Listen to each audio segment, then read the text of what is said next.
dahil since next year, tayo naman daw ang jubilarians din, it would be good for us to join dahil meron din daw parang some kind of a turnover ceremony dun sa next batch that we will be celebrating next year. But at any rate, her message was really to invite us to participate in the homecoming activity, which will be held on February 21. February 2016. Tesoro, my wife would like to meet you.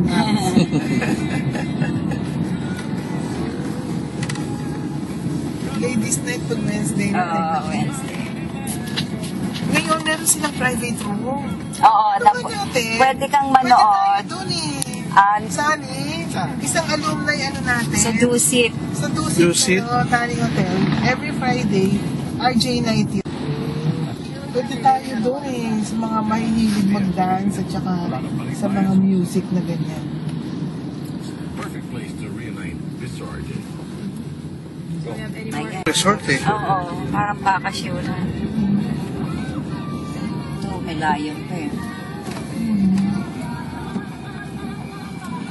Takot na may itsura naman. Oo nga. Na-distract ako doon sa layon. It's a Lions Club. Mababalikan mo ba to, ha, dito? Tuturo ko. Basta tingnan mo lang yung